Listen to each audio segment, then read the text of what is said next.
Hello. We're back with episode 14 of Somehow I Dad, the podcast that celebrates the joys, the challenges, and the hilarious moments of fatherhood.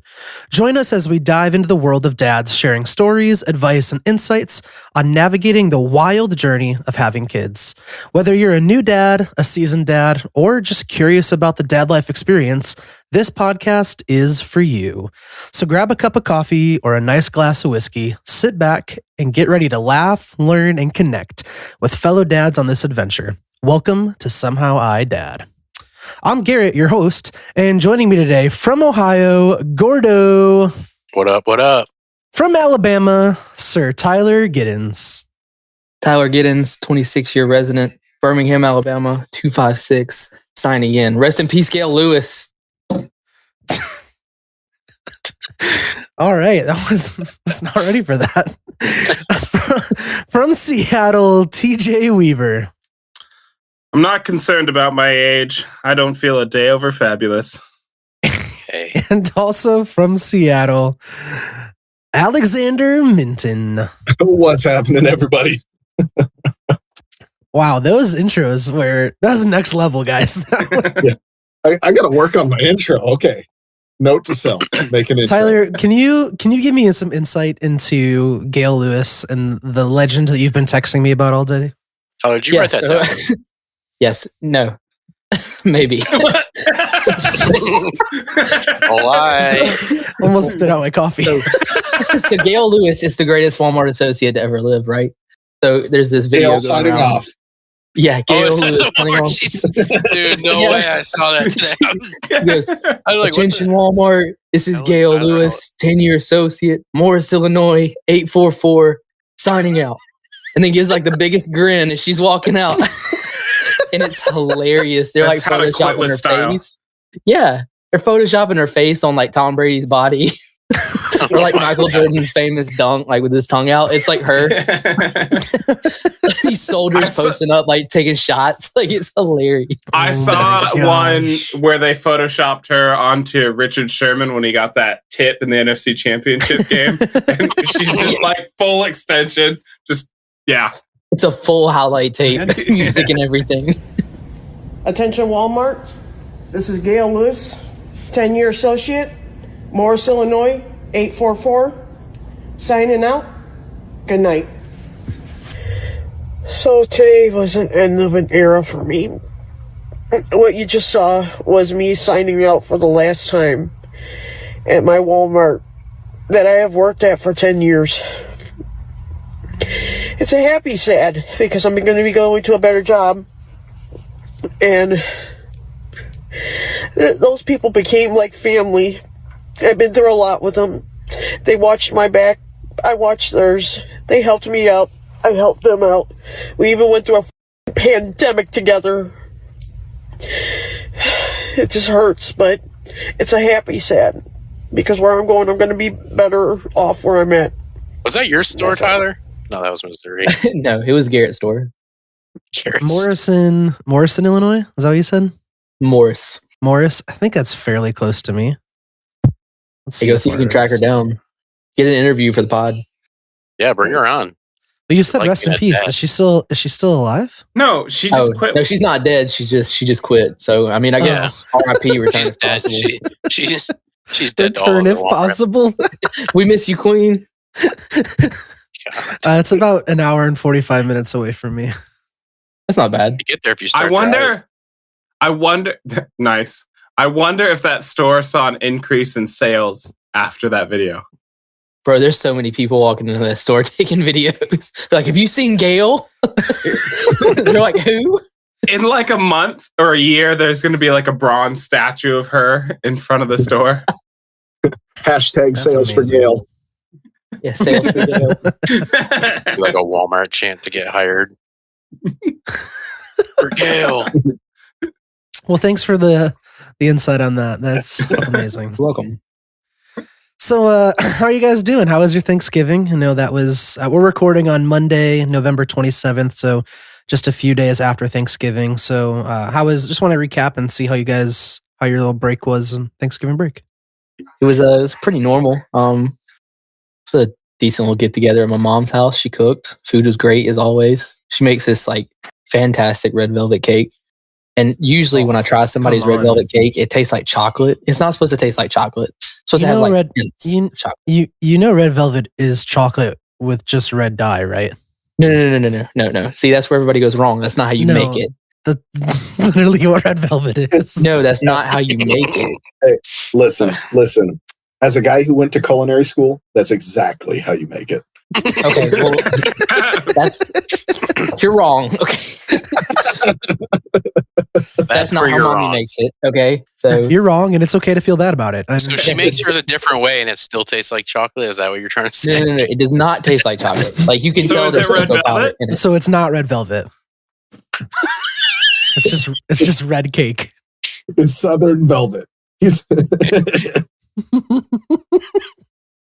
Tyler's just gonna leave. Tyler, go ahead, explain it. What does it taste Come on, like? Tyler, tell me. I don't. It's more of a vanilla taste taste like than it is red chocolate. dye? But no, it doesn't taste like red dye. Red dye Red 9 or whatever that is. So does she dye vanilla cake red? I don't.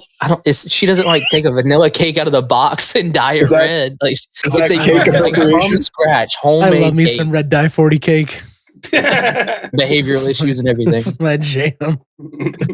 Whole family's got Right, ADD. I'm done. Go ahead. I feel like what Tyler's saying is it's a taste of his childhood. And regardless of whether or not it is a traditional red velvet cake, it is the perfect cake that his mother makes. Yep, and everybody just pulled their pants down and took a dump on it. So thanks. Appreciate it. We did not take a dump on it. Sorry, we were just man. curious how it's made. See, Alex is pulling his up. He went to culinary school. This dude lives for food, bro. Sorry. Wait, so you and your sister are like professional cooks? So we have it genetically, and I know that's a weird thing to say, but me and my sister grew up with my mom, who has a culinary company, a catering company, and so I went to culinary school for a short time to be a chef and realized that there's no money in it, so I didn't want to do that. So yes, I went to culinary school, and I know how to cook. My sister 100% knows how to bake. I don't bake at all. Cooking is an art to me. So I've watched season 1 and I've watched season 1 and 2 of The Bear, so I'm a chef as well. You are. Yeah, you are. You indeed are. You have about as much culinary experience as I do. Yeah, I've That seen is a Next Level Chefs. fantastic You show. can certify me. I've watched Cutthroat Chicken or Kitchen. If they take my if they take away my ingredients, I know how to rise above. Including So the all in chicken all, your stuff. Thanksgiving was good, Tyler. Yeah, it was great. Good to hear. Set aside all the family drama that goes along with my family Thanksgivings. It was really good. Every year,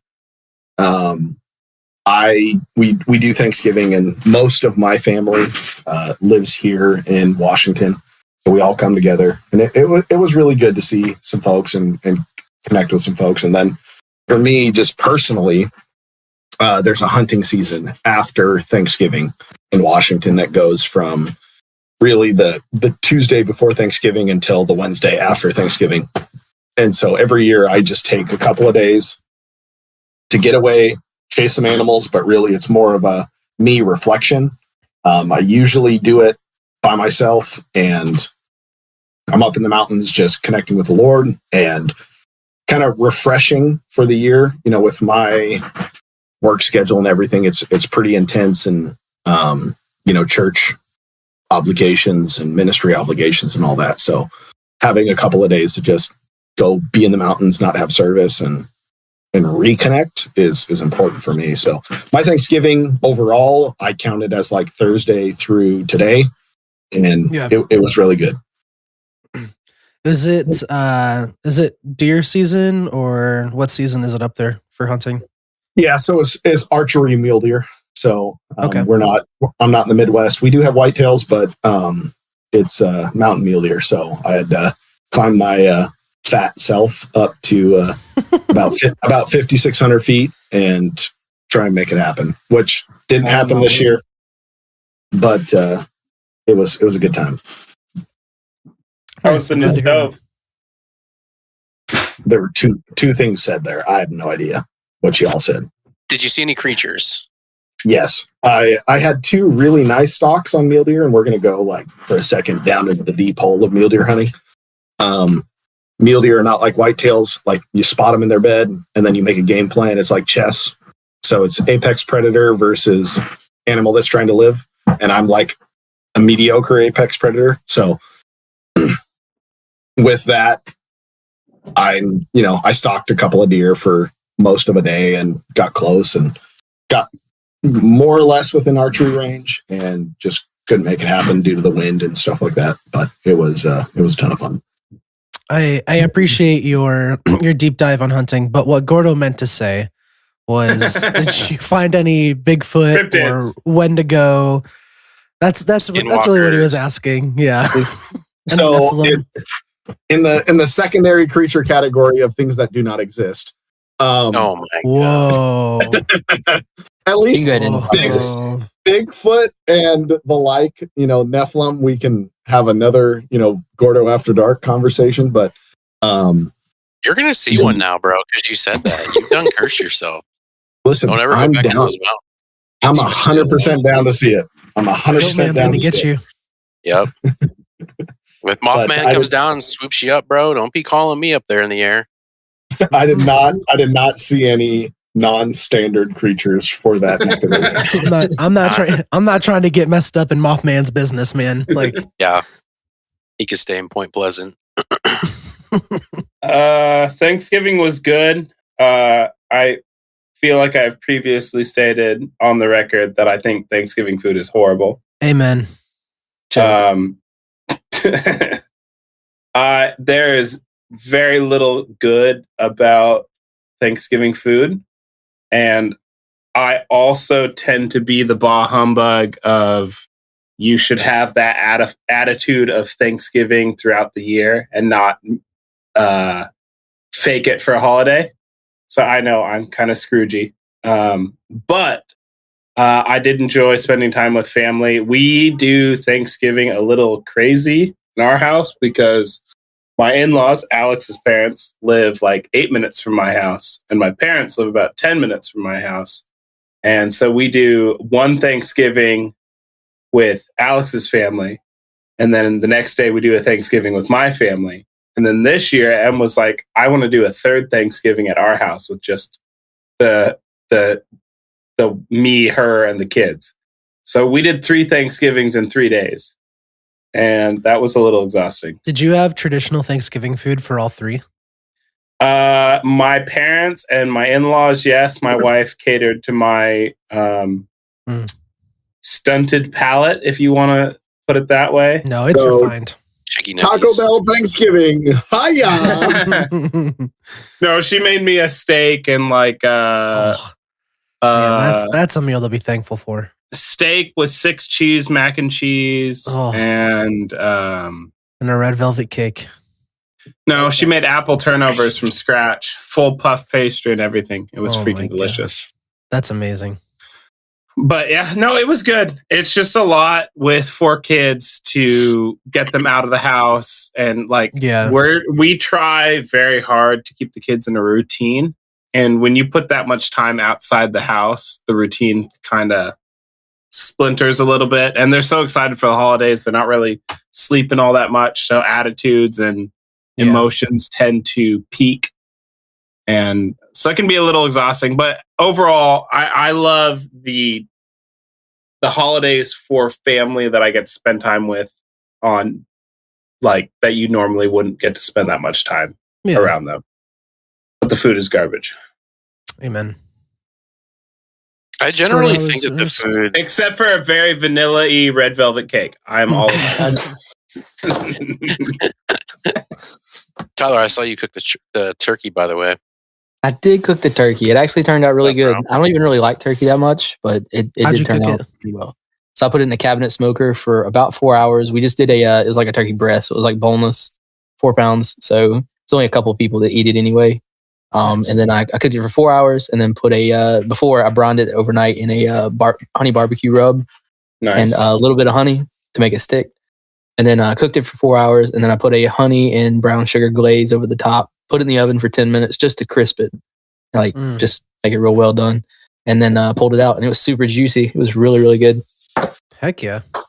I like First trying different people's interpretations of turkey. Like I've had, you're among people who cook food that I trust. If I never had turkey again in my life, I wouldn't miss it.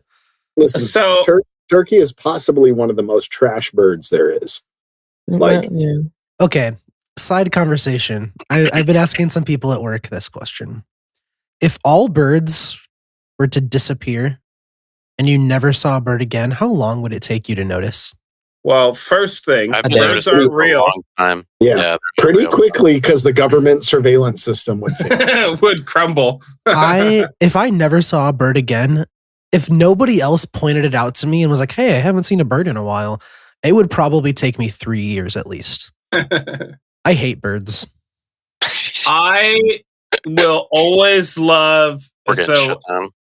here's a childhood memory when I grew up in Illinois. Was we drive across? It's the Missouri River right there, and it would freeze in the winter, and the bald eagles would be out there hunting, and that was super cool. And then, living out here, almost this time of year, I cross Lake Washington between two of our major cities, and there's almost always bald eagles fighting around. I love that. The rest of the birds, not so much. I don't really care. Sorry, I had to put that out there. I hate birds, and if they disappeared, I wouldn't notice.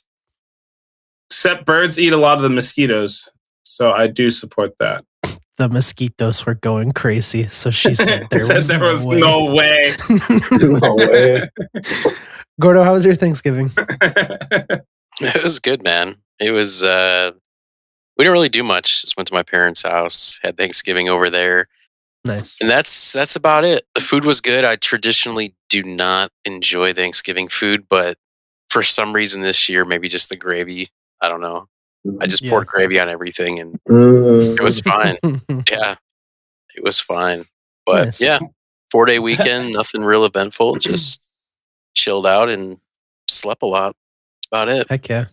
Yeah, Garrett, you should probably edit this out, but I would straight up have sex and gravy. Like, I don't think I will add that out. I mean, I've still got some left, bro. I don't know. listen, I need it to fill a soaking tub. Like, that's what I need. So if you've got enough, send it my way. I'll send you my This address. is how Tyler felt about that cake that we just shit on, bro. Man, I love gravy. Dude. You like it? Make more that than- make that Hidden Valley Ranch. I will be in that. I will commit murder for I gravy. feel like if you make mashed potatoes the right way, they don't need gravy. Agreed. 100%. Yeah, but gravy's but like hold on. you don't need ketchup. Fries are made the right way. Time out. We just hit Time Alex' out. nerve. Great. Time out. Okay, listen. So mashed potatoes made perfectly. Yes, you can eat them solo, but it's literally like salt on a steak. Okay? So yes, can you cook a steak perfectly and it'd be You're doing okay? Italian hands and everything. Can you cook a steak? Yeah. Can you cook a steak perfectly and it'd be okay? Yes, but a little bit of salt, coarse ground pepper. Here's a question: do any of you use? There steak is sauce? no way in God's green and earth you are comparing gravy to salt. No, There's no way. listen. Like a Dude. good, clean, Ask beautiful Tyler in the gravy South. that has whatever you're doing. If it's a beef gravy or a turkey or chicken based gravy or whatever it is, like that accentuates the I love flavor that of Tyler's whatever it mouth is. that was you're No, just cooking. it takes for over most the of that. flavor. In the Absolutely South, we not. salt, pepper, and gravy. Gravy on is the just table. a very salty sauce. That's all it is. It's like pure sodium. And you're saying that it's salt's salt. not similar? See, listen, Tyler and I are on the same page. The gravy is an elevation, and Gordo, I can No, only see the elevation shadow. is a church. Yeah, I can dude, only see your shadow, so I don't understand where your facial expressions are on this day. But yeah, sorry. Very happy. Hello there. Did You it just do see a the thing? glare off of his glasses. Hello there. Like gravy is just a flavor elevator. Like it's all of the beautiful drippings in the bottom of the pan. It's all of the greatness, the richness. I love you, but you're wrong. It's not necessarily going to take a bad dish and make it good, but it can take a good dish and make it great. That's what I said. Let me ask you this. It elevates, just like you said. Do you also, okay, then you're striking me as the person that also enjoys A1 with their steak. Absolutely not. Garbage. That is a sin. Okay. That is an absolute sin. That can make a bad steak tolerable. It can make it okay. A1 is trash. Like what do you like? What kind of sauce you like? That can make a beef flavored Hoffy Puck. Blood. I like a good cowboy butter. I want to dip my steak in the blood and the butter. Like that's, okay. Bro, I would never put butter on my steak. You're missing out. Time out again. You don't baste your steak. Okay, Briss puts it in butter, but I'm not gonna have a stick of butter on the table and just stick my steak in it. I mean, I'm not dipping it in Land O'Lakes, bro. You gotta have that stuff melted, basted on the top with some thyme and some garlic. Yeah. Man, cowboy butter. Or just some gravy. Steak would actually be good in gravy. I'm not gonna lie. You might. Beef tips. A1 gravy. Alex is so mad right now. Alex needs some A1 right now, bro. Literally, last food thing I'm going to say, and then we can get back to the podcast. I don't believe it. Okay, probably not. But okay, steak and butter. We're going to start there. When your steak, we don't have to start anywhere. When your steak comes off the grill, it must rest for 15 minutes, and ideally, you put a seasoned butter on top of that steak as it rests, so that seeps in to all the beauty. Okay. Part 2. I don't remember what I was going to say, so we'll stop at part 1. So everyone else is off the hook.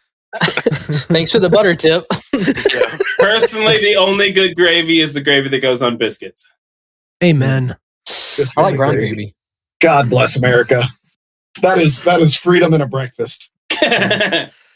Chicken fried steak is freedom. Oh gosh. We need to shift gears here. I'm gonna. So my Thanksgiving was good. Welcome to Somehow I Cook. Somehow I cook.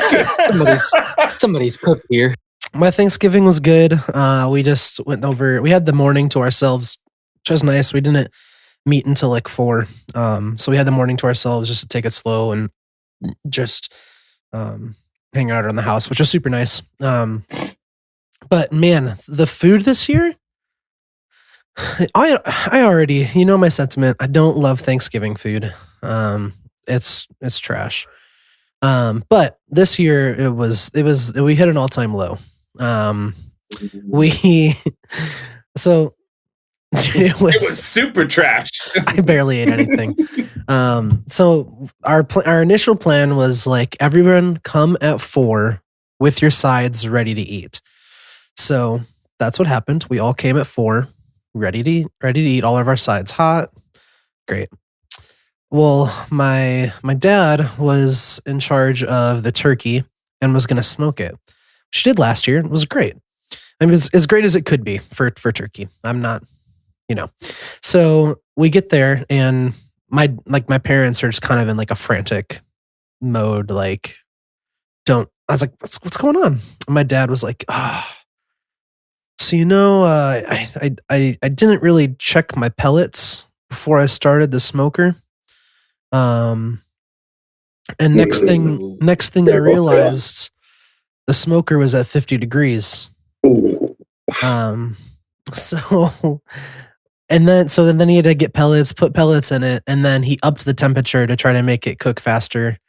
All that to say, because we thought we were eating at 4, we didn't bring anything for Ezekiel to go to bed because we thought, we'll be done eating and whatnot by 6. We'll home by 7, which is his bedtime. But no, it was 6:30 and we hadn't started eating yet. And which, remind you, everyone's sides were ready at 4.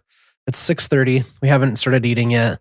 And I had to go. I left because I was like, well, we're going to be here until 8:30 now. So I took Ezekiel with me. We came to the house 20 minutes away so he could nap on the drive and I could grab his like bedtime stuff. Get back to the house at it's like 7:30, I think, 7:45, and everyone started eating at like 6:45. So I ate like an hour after everybody else. And yeah, it was not my favorite meal. Sounds horrible. Yeah. Not and then ideal. Kate got really sick Thursday night and was like throwing up. She's pregnant. So Thanksgiving food. It's a 50-degree turkey. Sibling. Baby Ed sibling. We've all told ourselves our wife wasn't pregnant at least once. Maybe just yeah. So then that was Thanksgiving. It was really fun. We played a game with our family where we did a blind like food taste test against like we did boys versus girls with blindfolds on and like had to taste the food and guess what it was. That was pretty fun. Might as well do something with all those sides. Dude, for real. But so that was Thursday, and then Saturday, we have a event in our town called Stroll on State, which is like this big citywide Christmas kind of festival type thing. And I had to work, I think I was at work at like 6:30 a.m. and I think I got home at about midnight or so. So it's a long day. But is that the message you sent out that was like, I'm 8 hours in, 10 to go? I was playing video games with Gordo the night before, and he was like, dude, if I had to work that long of a day, I would have went to bed 6 hours ago. Crazy. But so I'm running sound at one of the stages, and there's this act performing, and this homeless dude just like walks up probably 10 feet away from the stage and starts cleaning his shoes. He's got horse poop on his shoes because there was a parade. And he starts cleaning the horse poop off of his shoes just in the middle of the crowd, just in the middle of this guy performing. And then after he gets all this horse poop off his shoes, proceeds to drop to the ground and do push-ups. And anytime he goes down, his face is touching the horse poop. This Joker did 10 push-ups just every time hitting his face to the ground in horse poop. Dedication. Just gets up, just poop on his face, and just walks away. Oh no. No. That was I turned to my coworker and his mouth is just open. Like he's just like trying to process what we just saw. And he just looks at me and goes, the drugs these days are so crazy. Man, it was a crazy experience. Our city loves to show out when there's big events like that. Even the homeless. They do, man. They take it to heart. We've been practicing push-ups for months. Yep. Just for that moment. It was a sight to be seen. But yeah, Thanksgiving was good. Break was good. I had Wednesday, Thursday, Friday off, and then worked Saturday. Had Sunday off, and yeah, it was good. Good break. I was at church. Sunday you were at church? I was. So did you really have Sunday off? I mean, I was at church from 5:30 until 12:30, and then came home and napped for 2 hours, and then went to my in-laws. I got to church at 6:30, left at 1:30. Yeah, so pretty normal Sunday for me. I was struggling to stay awake. I definitely stopped at Starbucks on the way to church. I got a nice venti cold brew, and then I normally keep my coffee in the drum cage with me. And we got done with and you were drumming this Sunday too, not I was drumming, and I was supposed to MD as well, but I got someone else to cover for me for MD. She did have a frog in her throat, and I apparently have one in mine now. But, drink some milk. I got a Stanley water full of milk. That was water. I'm not gonna lie, I looked at that straw. No, but so I got my venti, and then I get done with rehearsal, and I look over to my right where my coffee was, and there's just ice on the floor, and I was like, oh no! It like took me. I was so tired. It took me a second to like. I was like, why is there ice over here? And then I was like, exactly. I was like, where did the ice come from? And then I was like, oh man. So our drums are fully enclosed. And it's like a carpet underneath. So the coffee just seeped into the carpet and it just smelled like cold brew in there. But it was Starbucks cold brew, so it didn't really smell too great. At least it wasn't coffee with cream, because that would be a problem. Yeah. Because I know how our hot drum cage is legitimately get. 10 to 15 degrees warmer than the rest of the room. Dimitri on Sunday, he wore like a beautiful sweater, and he gets out and goes, so hot in there. So I am hot. notorious for like wearing layers and wearing big heavy sweaters. And I also sweat just thinking about anything. So well, it's because you're wearing a sweater right now. That's true. Under your shirt. Also the milk. The milk doesn't help. Dude, we should buy a cow. You get the milk, I'll get the. You get the what? You get the milk, I'll get the meat. We can milk it for like, we could buy it as like a baby. Think about it. I'm in, man. This sounds like a great investment. A whole cow is a hell of an investment and a lot of meat, unless you have 4 children, and then you realize that's not enough meat for the cost. For the walls. We must make it through the winter. Well, as we head into the busy holiday season, I just wanted to take a little bit today to talk about self-care as a dad. In our day-to-day lives, it's very easy as dads to take care of our kids, take care of our wife, take care of things at work, and not take time to make sure that we're doing ourselves. How do you guys prioritize taking care of yourself amongst the busyness? Is there any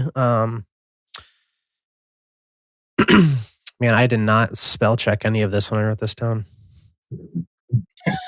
Did you just distract yourself with your own spelling mistake? I wrote, is there about of your routine that incorporates self-care? Back to earlier, I wrote this on Sunday in between services, and this shows how tired I was. Holy cow. With no coffee. It's all on the carpet. Because it was on the drum cage. Is there any part of your routine that incorporates self-care? You know, I think for me, so I've got 2 boys, right? I've got a 7-year-old and a 4-year-old. I've got a little girl on the way.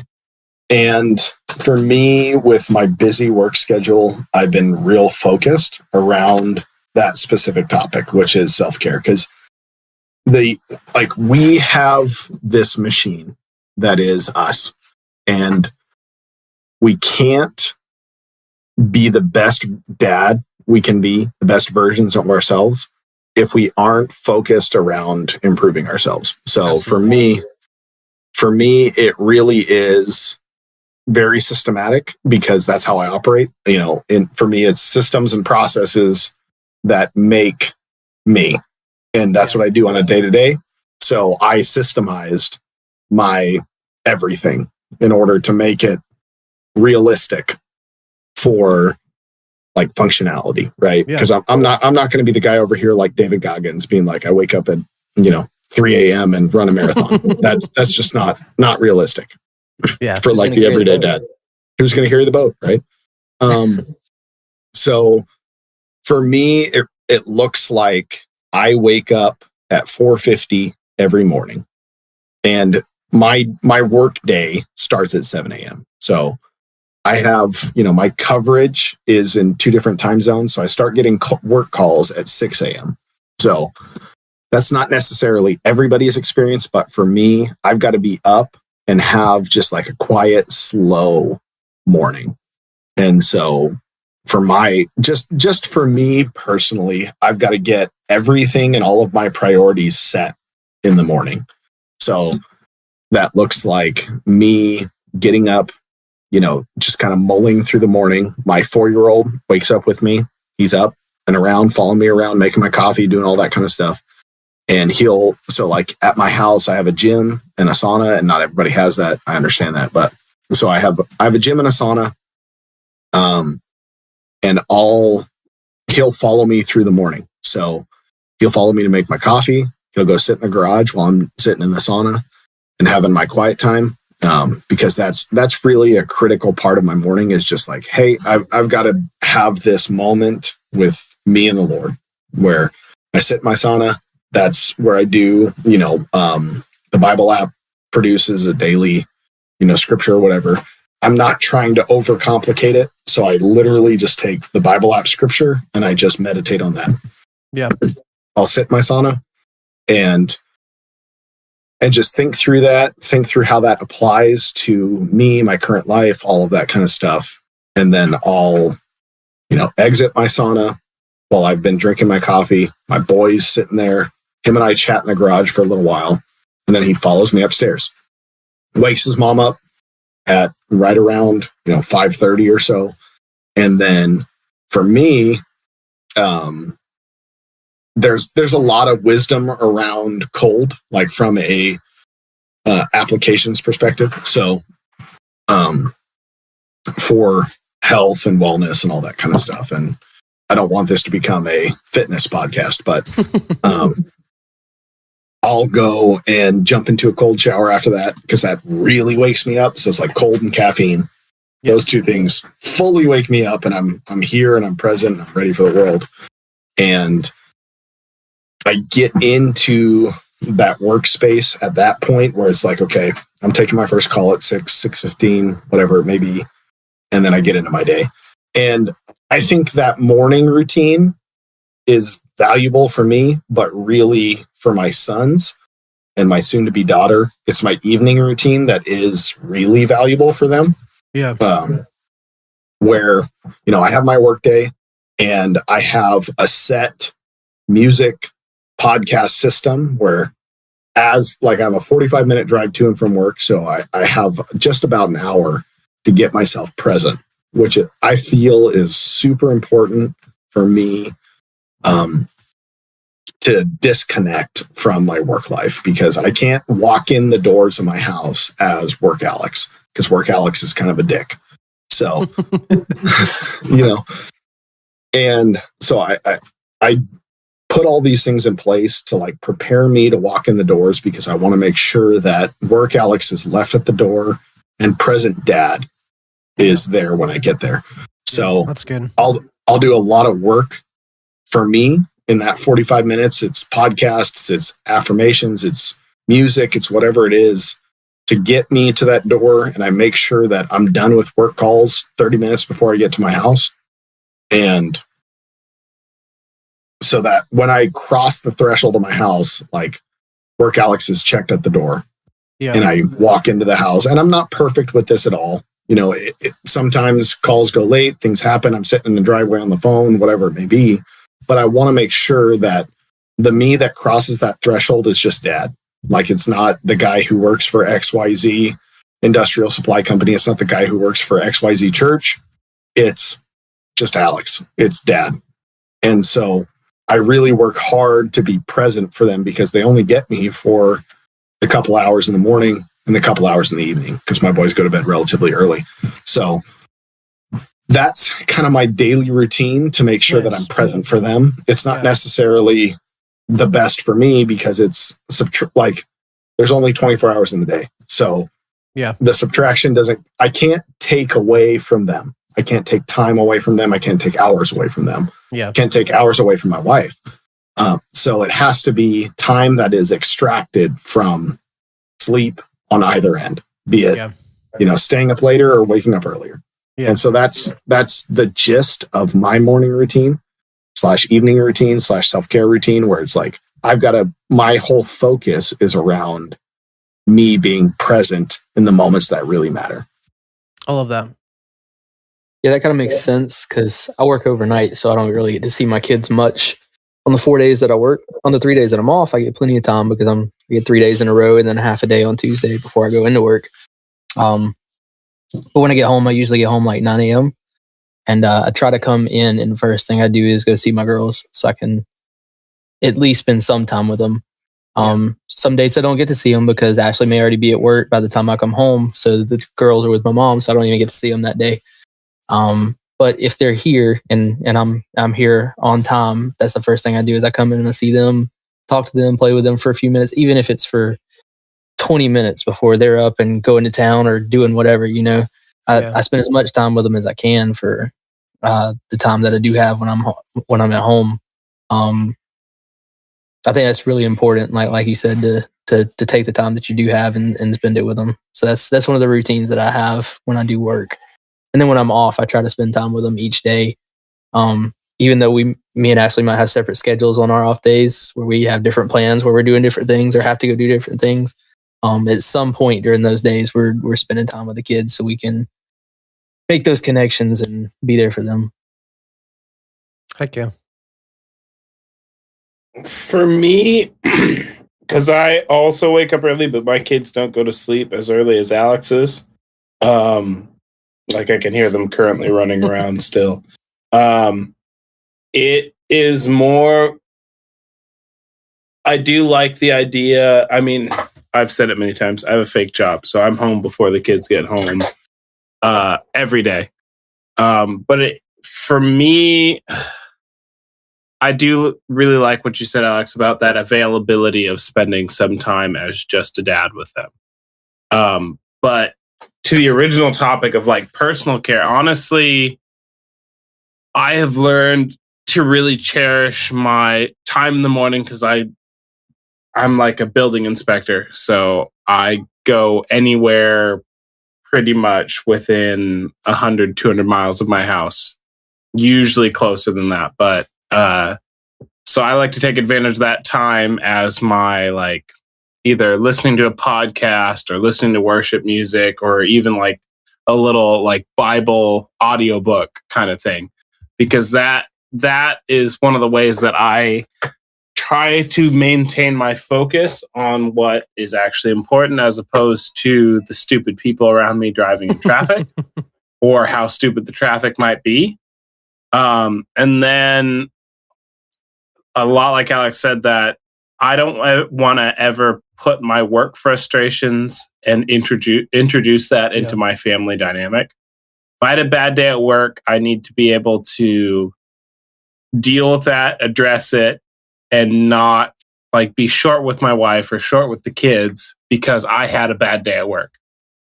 So finding that perfect balance. But honestly, my perfect balance has become playing video games with like you guys and some of my other friends.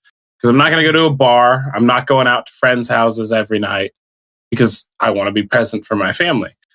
But if I can have bro time by playing Call of Duty or Rainbow Six Siege in the evenings and be with friends and like have like good discussion. Sometimes our conversations are stupid and about absolute nonsense. But other times, like we've had really good talks late at night, just not even booting into the game, but like just sitting in a lobby talking. And that is for me, that's been a huge part of self-care is having that time with my peers and guys I respect to like, even if I have a bad day, I'm not putting on my family, but I can be like, dudes, today sucked and here's why. And then you get some of that encouragement and some of that life advice that you can get poured into you. Or it's just, that is more my self-care as a whole is time with friends and then making time for fellowship with my wife outside of like just the two busy parents walking by each other during the day. Yeah. What about you, Gordo? So is this like were we talking about like routines that we have in the morning, or is it like mainly self-care? Just like, what are you doing? What are you doing currently to like making sure that you are taking care of yourself and like making sure that you're okay so that you can pour into your family and pour into your kids. Yeah. I mean, my routine's changed quite a bit since obviously like we say we have two sets of kids because obviously we like went through everything, not everything, but we're just getting into the teenage years with the boys. But we've like started over with the kiddos, with the babies, with Evie and Emery, and it's. I guess I do have kind of a morning routine. So something that I've been doing is I've been riding my bike a lot in the mornings, but as it gets colder out, I'm like, well, can't really do that. So I bundled up I would take like one kiddo with me, whether it was Emery or Evie. I started bundling them up and just going out for runs every morning or in the evening, depending on, just kind of how the day was and how everything seemed when I woke up. And so that's kind of been I guess just it gets my frustration out. Like I noticed that the days that I really do work out and just even if it's around the house because I canceled my gym membership because I was like, well, it just takes too much time away from just going somewhere and driving there. I'm like, it just takes too much time. I'd rather just spend the hour working out at home. I'm right here, whatever. So that's kind of been my routine. And then I guess I don't have like any self-care routines. Like I do wake up every morning and between like 5:30 and 6 and I do read scripture. I keep it pretty simple like Alex said. Like I'll just I don't do any deep dives in the morning. I just really keep it focused on scripture and reflecting on the gospel and that's really about it. I fill my mind with like any deep research or deep podcasts or anything super deep. Sometimes I'll just turn on worship music and just, kind of relax in his presence. And yeah, outside of that, I mean, I have some routines in the morning with Evie. Like it's funny, she's like the only kid that's like showing signs of being left-handed out of all my kids. Well, obviously you don't know Emery yet, but and she's a lot like me too. She's the only one in the house that wakes up like as early as I do. She's up at like 5:36 every single morning with me. So we have like our own little routine every morning. We just come down, we get ready for the day. We'll turn on one of her favorite shows and we'll just kind of sit there and talk. And we do tea time. So I'll get a bottle of tea, I'll warm it up and we'll both drink tea together. And it's just, it's a really great routine in the morning that I have with her that she just really enjoys. And for me, that's like, I don't know. Sometimes hanging with kids is like therapy, and then sometimes hanging with them is like why you need therapy. And to me, tea time is totally I don't know. It's totally therapeutic. And I was telling my boss about it today. Actually, I was telling him like, yeah, because Evie's always upset every Monday that I go back to work. She has a hard time. She stands at the gate and she's like, "Daddy." But I don't know if he could like hear it in the background. I don't know how it got brought up, but he's like, "Bro, go take a break and just do tea time." So like, it's just cool that I get to work from home. But the one thing I do struggle with honestly is the after work. Like these guys said, like, being professional and having a big boy job and running a team and whatnot, like you do have to be an asshole sometimes and handle some hard business stuff, and not having that drive home after work is like probably one of the hardest things for me. I've expressed it to Marissa a lot. I'm like, look, like I don't have that time to decompress after work. Like if you see me go outside and I'm out there for 20 minutes, like just let me have my time, And it was hard for her at first. She's like, well, why don't you want to see us after work? And I'm like, you don't understand. Like every job that I've worked, like I've had, if it's not a 20-minute drive, I've made it a 20-minute drive because like 20 minutes will just get me into dad mode. That's all I need. It's just the quiet, So that's the only thing I struggle with. I think working from home is like just separating the business aspect from the for sure the home aspect. But yeah, I mean, all around, I think as long as I'm exercising, as long staying in the word, and as long as I'm like making sure that I'm getting the correct supplements and everything that I need, like I feel pretty good. Feel pretty good with my routine. Heck yeah. I think for me, this is gonna sound this you could sound really dumb. But for me is I really try to prioritize like going to get haircuts. I just love the feeling of haircuts and feel just waving at TJ's kid. My dude Luke. Hi Luke. Say hi. Hey Bubs. Uncle Alex. Yeah, screw the rest of us. All right. He loves me more than you. He loves. Yes, close it, please. That's right. He loves his Uncle Alex. He's also incredibly excited for the days that we can. He actually asked if we could split screen you, me, and Lincoln and play Star Wars or Lego Star Wars. It is coming. It is coming. So that is in the works. Heck yeah. That's in the works. No, you're Sorry, fine. I No, you're totally, fine. my son hijacked that. I like to prioritize getting haircuts, and it's just time for me to get away, and I just love the atmosphere of a barbershop. Just getting to like hang out with Me too. gosh, the baldy over here.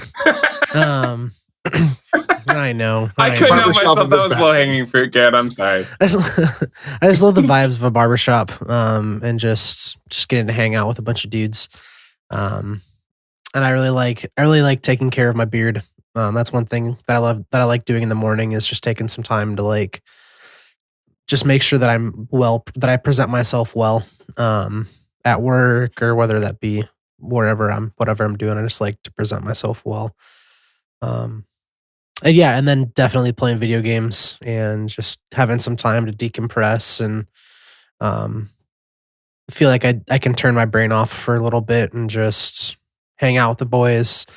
You know, like TJ said, you know, sometimes we're having some great talks, and other nights we're putting the Barbie in the bag. And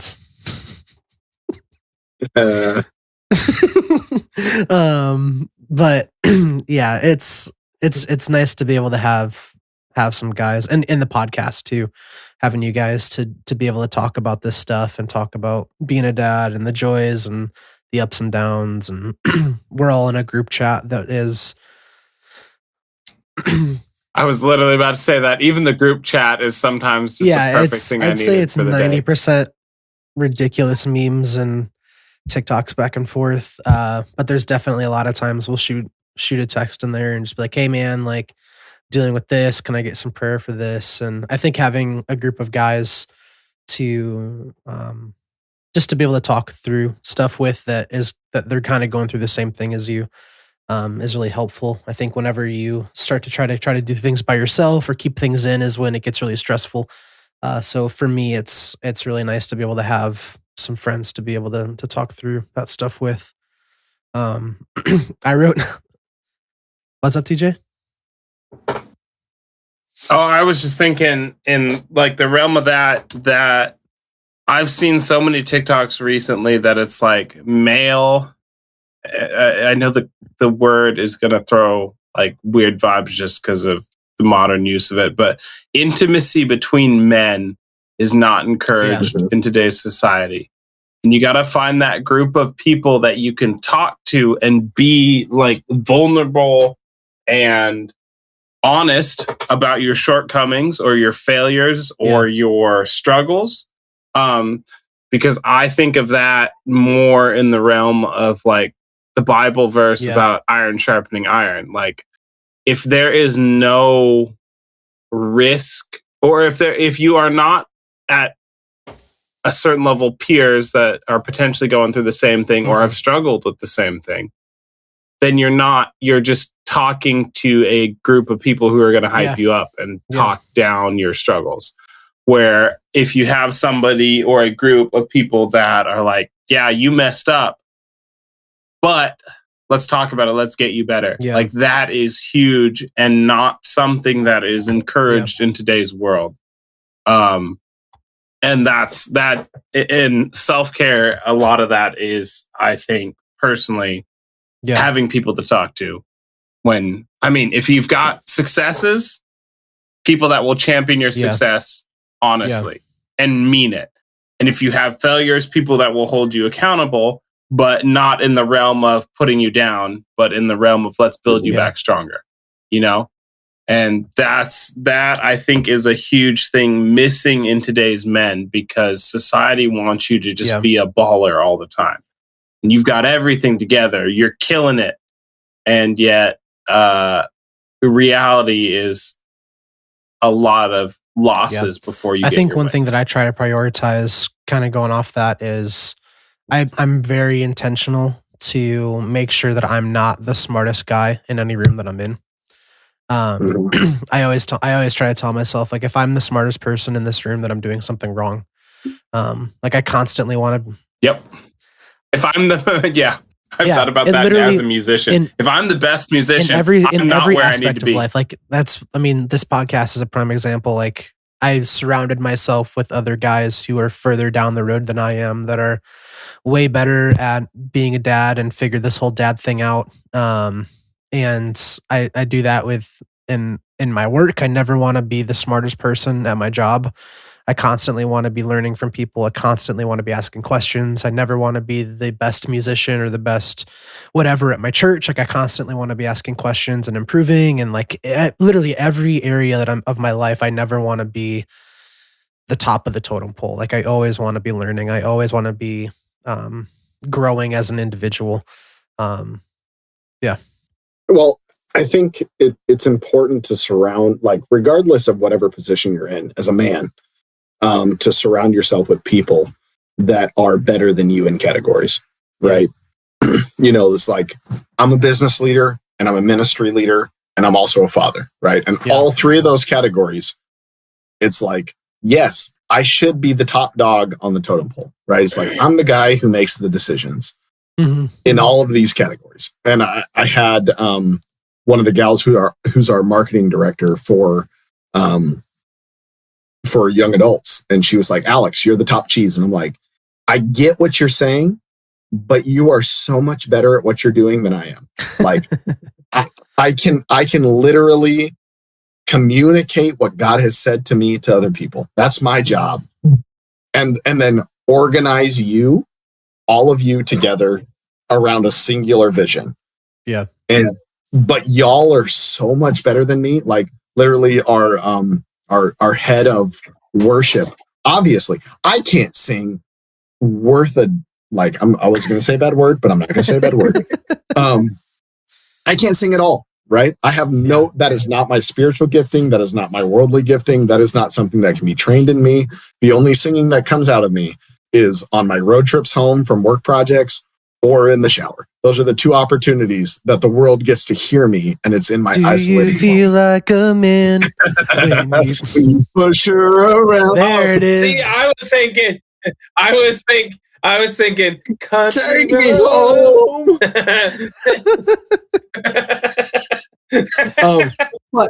But all that to say is, like, positionally, like men, fathers, sons, whatever it may be, like, we're all in this position in a leadership role. That's what it ends up being. It's like you're the leader of your home, whatever it may be. And the reality is you have to come to this realization that you're surrounded by people who are much better at what they do than you are, right? Like, all, 5 of us have been in the position where our wife went on a vacation, right? Or she went on a girls trip or whatever. Like, about a year ago, my wife went on a women's retreat. So I had both boys to myself. Sweet Jesus, I was the most tired I've ever been in my entire life. Like, I literally, like, Anna came home from her women's trip and, like, God had spoken to her and she had this amazing time. And I was like, listen, babe, I am not a good mom. I'm a really, really, really bad mom. And I am so tired. Like, I need a nap from our children. Like, I got to get away from them. And I love my boys to death. But the reality is like the role we play as men and as fathers is surrounding ourselves with people who are better than us in whatever category they're better than us in.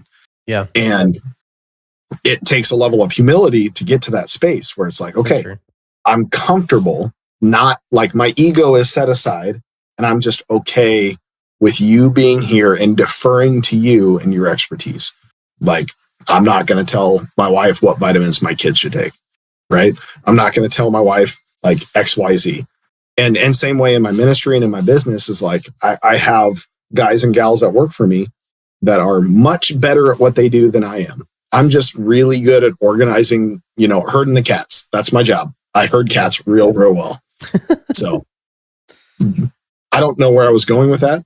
And my phone is blowing up and I need to turn it on silent.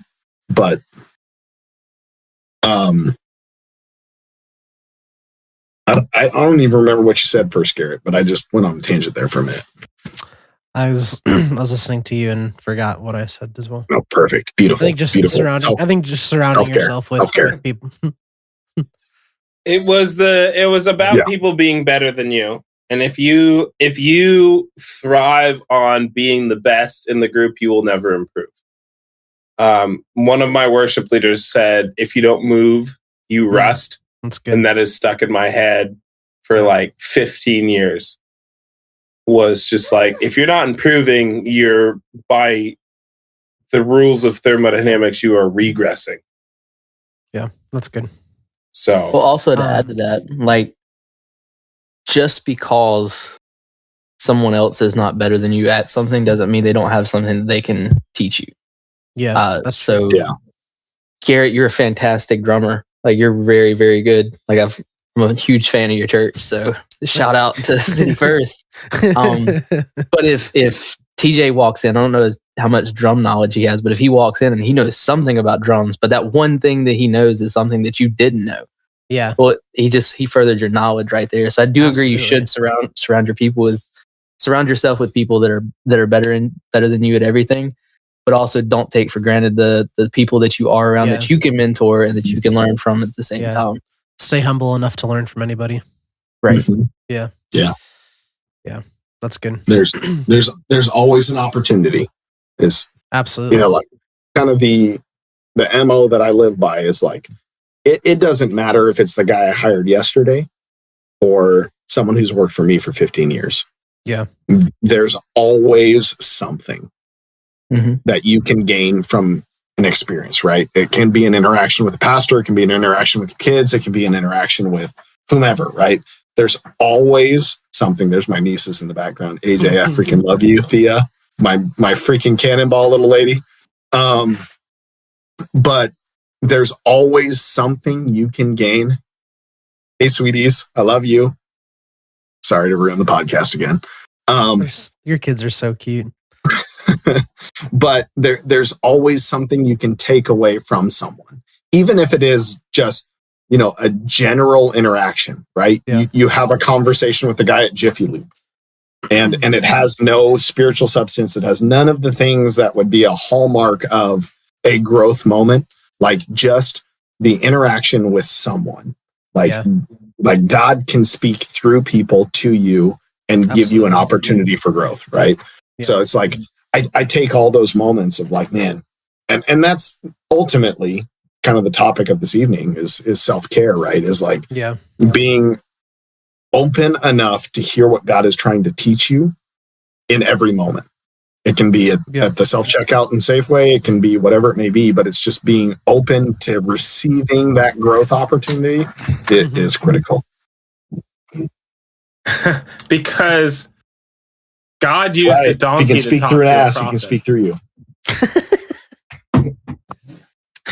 Oh man, I do think that's 100% biblically accurate. I will absolutely. But no, I like that a lot. It doesn't need to be somebody that you're looking at as a leader or somebody you're trying to model, but every once in a while, like, God can work through anything to change your perspective or to hammer a message through that you might not have noticed through somebody else, So I feel like we hijacked Tyler's. No, started. Well, as we wrap up, I wrote down some things on Sunday when I was half asleep. So, but So bear with me. How's the spelling? Kind of get through some of the spelling or the sentences on here. But I kind of just wrote down some general self-care tips and strategies, specifically for dads, for you to, for those of you listening to maybe write some of these down or work on one or two that you can start doing even this week to better yourself, so that you can be better for others. You can be better for your family. You can be better for your wife, for your kids. I mean, all around. Once you are a healthy individual, you can then take care of others, and you can't take care of others if you don't have this reservoir to give out of, you know. So just some things I wrote down. Number one, prioritize getting sleep. Getting enough rest is crucial for your physical and mental well-being. Try to establish a consistent sleep schedule and create a relaxing bedtime routine. Definitely something that we try to do is have a little bit of a chill night and wind down together, my wife and I. Find time for hobbies. Engaging in activities you can enjoy will help reduce stress and provide a sense of fulfillment.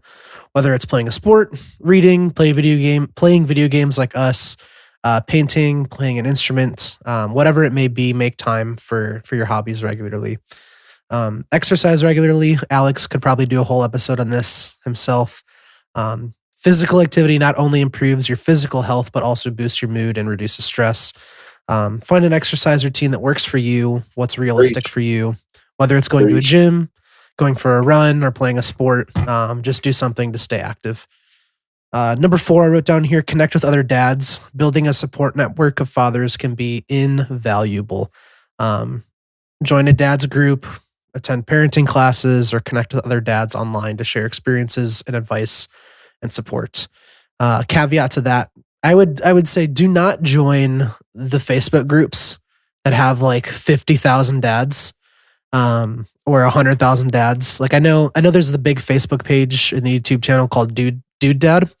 They have a Facebook page that I joined, and here's what the content is. It is 50% of dads telling stories about their children that have either died or gone through some horrible stuff at the hospital. I know. I'll like get a notification and it's like, I'm like in tears reading this story about this woman who had to go through with a stillbirth, and dude, it's not what you want to be reading in the middle of your day. Like topic coming up is like dealing with trauma as a father, but that is not tonight. Yeah. My goodness. Yeah. It's either that or it's like, I need a side hustle. What can I do for a side hustle? And it's that, or it's like, yeah, or it's just dumb. So I would be careful about the Facebook groups you're going to join. If you want to join a group to connect with other dads, because it can go downhill pretty quickly and really take a toll on your mental health and not build it up.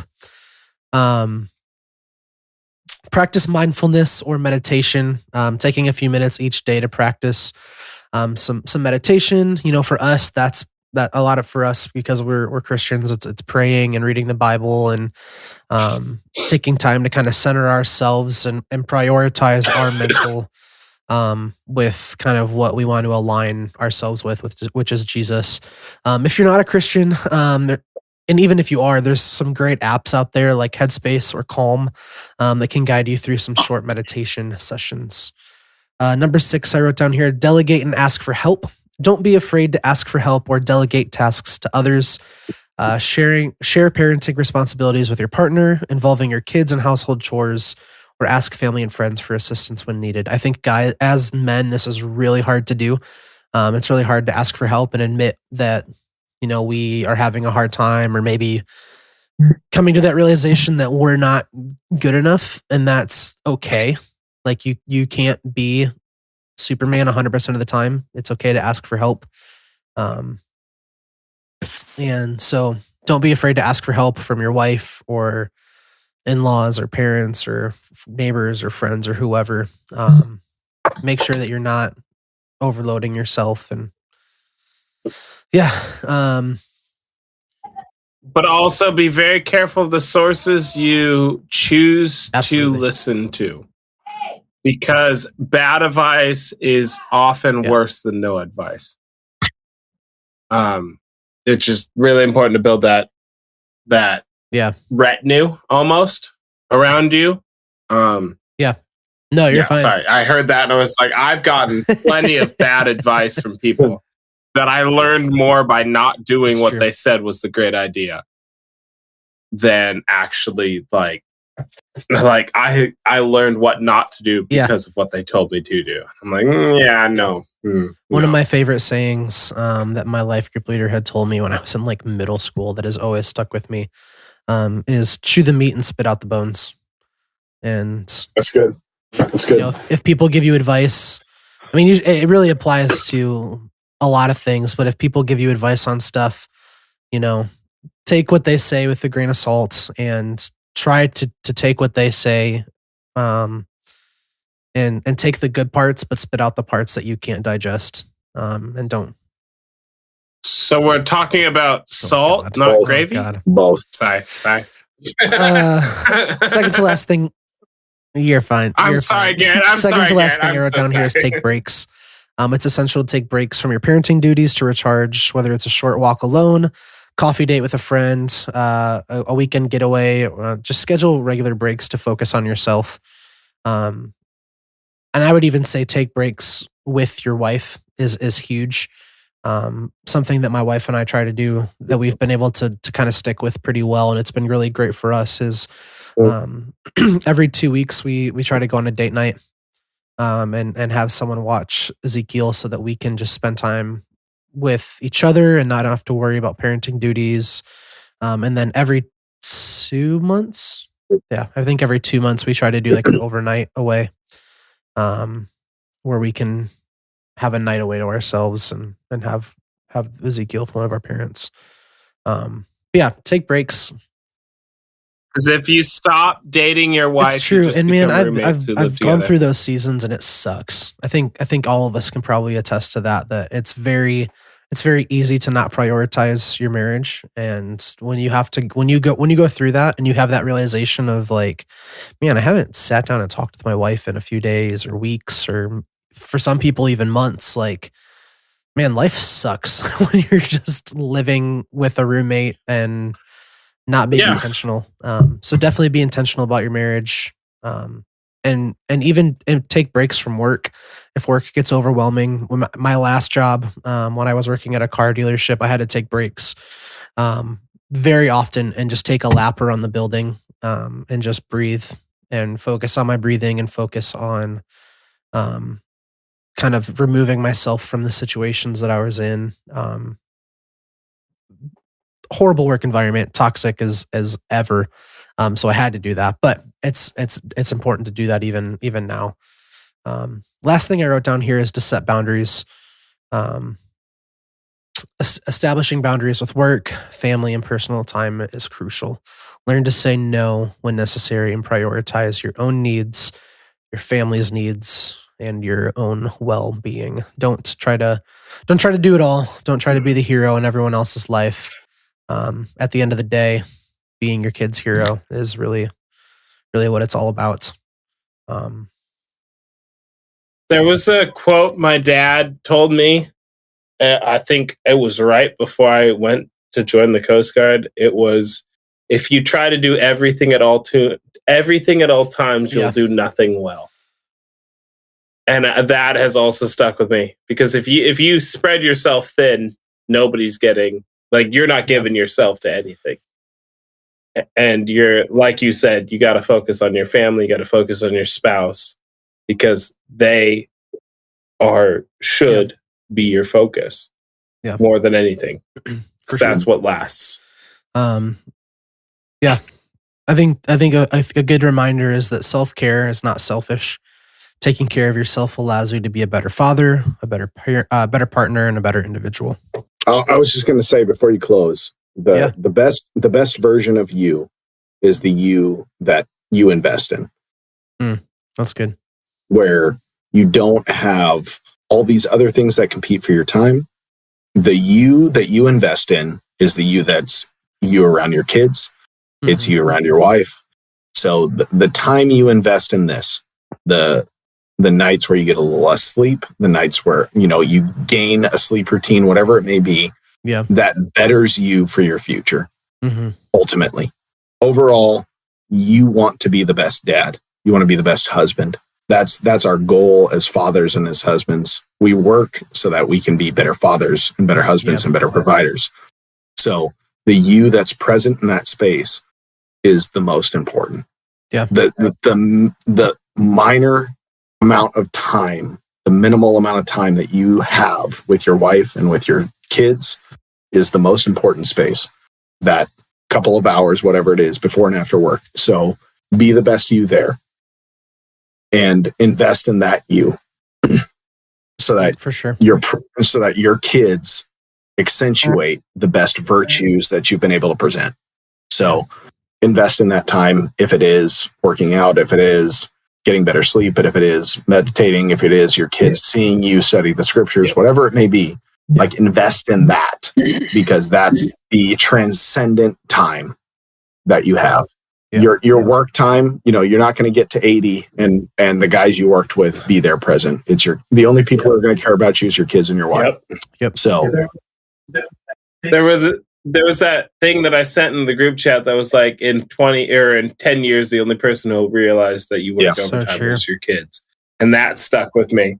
And then there was one I saw today and I tried to send it to you guys and then Instagram refreshed. I was like, it's gone forever. It said, it was like a dad looking at his son saying, watch where you walk. And the kid was like, I'm walking in your footsteps. And that's one of those ones, like it sat there where I was like, ooh, like in my position as a father, I'm supposed to be leading my family. So I can't, if I'm walking in the wrong way, and my kids are going to follow me. So it starts with my heavenly Father that I'm supposed to be following and walking in his footsteps, and my family will follow behind that. And that's just those humbling moments that you're like, ooh, there's more to this than just making a paycheck. And as a dad, we have a minimal amount of time. So we have to be the best versions of ourselves in that time. Yeah. For my sons and my daughter that's on the way, I have a couple hours on either end of the day that they get to see me be me. Yeah. So which me are they going to get? Are they going to get the me that's prepared? Are they going to get the me that's rested? Or are they going to get the me that's frustrated? Yeah. So because then their entire day with you was dad's. So my plea to other dads that are listening to this and whatever it may be in the future that are listening to this podcast is, be invested in that time. Mm-hmm. Be the best version of yourself. If you're going to prepare all day, don't prepare for work, prepare for your kids, prepare for your wife. That's good. It's good stuff.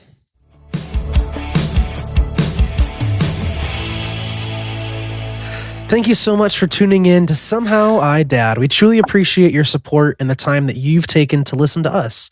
Your engagement and feedback means the world to us. We hope that our discussions and stories have resonated with you and provided some valuable insights and inspiration. We're grateful to have you as part of our community, and we look forward to bringing you more content that you'll enjoy. Thank you again for being a listener and being a part of our journey as dads. Until next time. I'm Gordo. I'm Tyler, but you can call me Daddy. That's getting out. Edit it. No, please don't ever do that.